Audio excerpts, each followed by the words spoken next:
আসসালামু আলাইকুম বন্ধুরা। রুহানি চিকিৎসালয়ে আপনাদের সবাইকে স্বাগত, আন্তরিক ভালোবাসা ও শুভেচ্ছা। আশা করি সকলে ভালো আছেন। আল্লাহর রহমতে আমিও ভালো আছি।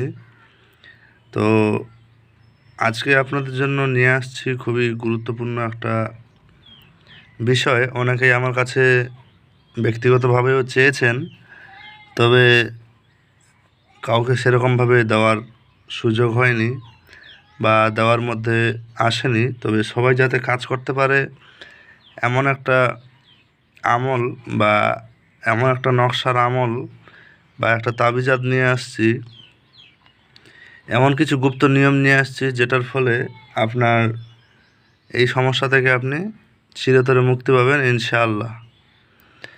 মূলত আপনার বাড়িতে বা আপনার কোনো এক স্থানে বা আপনার যে কোনো জায়গা, যেমন হতে পারে সেটা পানির উপর, হতে পারে সেটা মাটির উপর, এই দুই জায়গায় আপনার যে কোনো সামগ্রী বা যে কোনো বিষয়বস্তু যদি থাকে, সেটা যদি ঘন ঘন চুরি হয় কিংবা চুরির উপদ্রব্য হওয়ার একটা আশঙ্কা থাকে, এমনকি আপনার বাড়িতে বা যে কোনো জায়গা থেকে জিনিস ঘন ঘন চুরি হয়ে যাচ্ছে, সেটাকে রোধ করতে বা আটক করতে বা সেটা আর যাতে দ্বিতীয়বার না হয় সেই জিনিসটা করতে এই আজকের ভিডিওতে বলা নিয়মাবলী এবং যে বিদ্যা দেওয়া হবে সেটা অবলম্বন করলে বা নিয়ম মতো কাজ করলে ইনশাআল্লাহ ফলাফল পাবেন। এতে কোনো সন্দেহ নাই। তবে একটা জিনিস মাথায় রাখবেন, এই সব চুরির বিষয়বস্তুগুলা বন্ধ করা, এগুলো একটা সেনসিটিভ কাজের মধ্যে কিন্তু পড়ে। যতটা সহজ ততটাই কঠিন, জানলে সহজ, না জানলে খুবই কঠিন।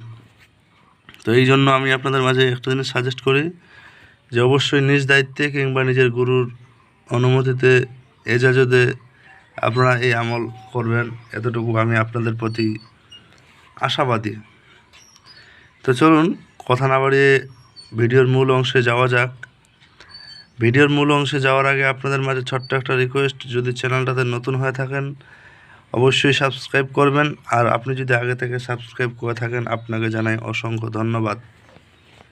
তো চলুন বিদ্যার মূল অংশে চলে যাই। আপনাদের আগে আমি নকশাটা দেখিয়ে দেই। এই যে দেখতে পাচ্ছেন, নকশাটা যেমন আছে ঠিক তেমনটাই আপনাদের লিখতে হবে। ভালো করে দেখেন। চোরের উপদ্রব্য থেকে রক্ষার আমল, এটা হচ্ছে নকশা তাবিজাদের আমল। এখানে আমার মোবাইল নাম্বার দেওয়া আছে +917364831540। এখানে হোয়াটসঅ্যাপ, এটা হোয়াটসঅ্যাপে মেসেজ করবেন। কেউ অন্য কোনো প্ল্যাটফর্মের মাধ্যমে মেসেজ করলে আমাকে কিন্তু পাবেন না, সরাসরি হোয়াটসঅ্যাপে মেসেজ করবেন। এর নিয়মাবলী আমি এখনও কিছু বলিনি, নিয়মটা ইনশাল্লাহ আপনাদের সামনে আলোচনা করব এবং আপনাদের মাঝে তুলে দেব। আগে নকশাটা একটু মনোযোগ সহকারে দেখুন। নকশাটা মূলত যেমনটা আছে তেমনটাই আপনাদের লিখতে হবে, এইটুকুই হচ্ছে কথা। আচ্ছা, আশা করি দেখা হয়েছে, প্রয়োজনে স্ক্রিনশট করে নিতে পারেন। তো চলুন এর নিয়ম এবং এর কার্যকলাপগুলো আপনাদের সঙ্গে আলোচনা করি। আজকের ভিডিও খুব বেশি লম্বা হবে না, অল্প সময়ের মধ্যে শেষ করব ইনশাআল্লাহ। তো তাই দেরি না করে, স্কিপ না করে ধৈর্য সহকারে দেখুন। প্রথমত এই নকশাটা যেমন আছে তেমনই লিখতে হবে। এবার নকশার নিচে কিন্তু কিছু লেখার নিয়ম আছে। এই যে এখানে কাঙ্ক্ষিত ব্যক্তি যার চুরি হচ্ছে, এটা কিন্তু তার নাম এখানে লিখতে হবে, বুঝতে পারলেন, ফুলান স্থানে। এবার এই নাম লিখবেন এবং এখানে আপনি ভালো হয় যদি গুরুর দ্বারা এজাজত প্রাপ্ত কিছু এজাজতনামা পেয়ে থাকেন, সেটা আপনি এখানে লিখবেন। কথা বুঝতে পারলেন? এই এজাজত সম্পর্কে অনেকের অনেক রকম প্রশ্ন, অনেক রকম মতামত। আবার অনেকেই বলে যে ইসলামিক আমল করতে গেলে এজাজতের কি প্রয়োজন? প্রয়োজন কোনোটারই না, আবার সবটারই হয়। কথা বুঝতে পারলেন? এজাজতের অনেক বিষয়বস্তু আছে যা আপনি অর্জন করবেন, সেটা আপনার ইনশাল্লাহ কাজ করবে। অর্জন না করতে পারলে কিছুই কাজ করবে না, শুধু শুধু আপনার সময়টা নষ্ট হবে। কথা বুঝতে পারলেন? তো এই নকশাটা মূলত কোনো এর বিশেষ কাজ না।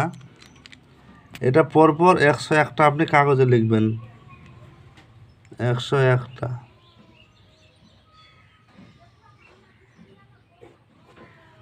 দেখলেন 101টা নকশা লিখে কিছুই না, জাস্ট আপনাকে এটা রেখে দিতে হবে নিজের কাছে।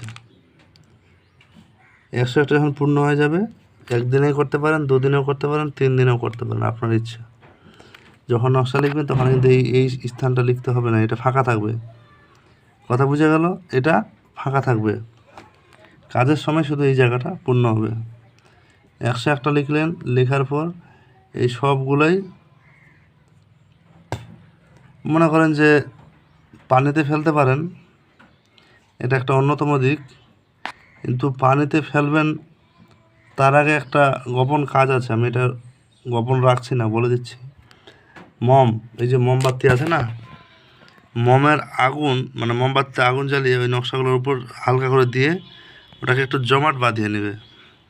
তারপরে পানিতে ছেড়ে দিতে পারো, মাটিতে পুঁতে ফেলতে পারো, কিংবা এই যেভাবে আছে আপনার নিজের কাছে রেখে দিতে পারেন। তো কি বোঝা গেল? এটা করবেন, তারপরে আপনি এই নকশাটার কাজ করতে পারেন। নকশাটা কয়েকটা নিয়মে কাজ করা যায়।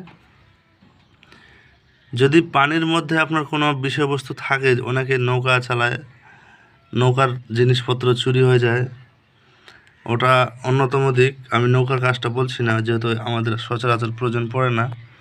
তো বাড়ির ক্ষেত্রে এটা লিখে আপনি বাড়ির 4 কোণায় পুঁতে দিলে আর আপনার এই চুরি হবে না। কথা ক্লিয়ার?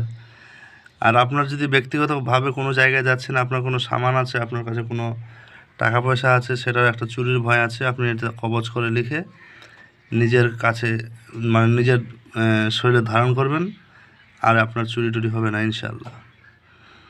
তো এতটুকুই হচ্ছে এর প্রসেসটা। ভালো লাগলে অবশ্যই ভিডিওটা লাইক, কমেন্ট, শেয়ার, সাবস্ক্রাইব করবেন। আজকের ভিডিওটা এইটুকুই।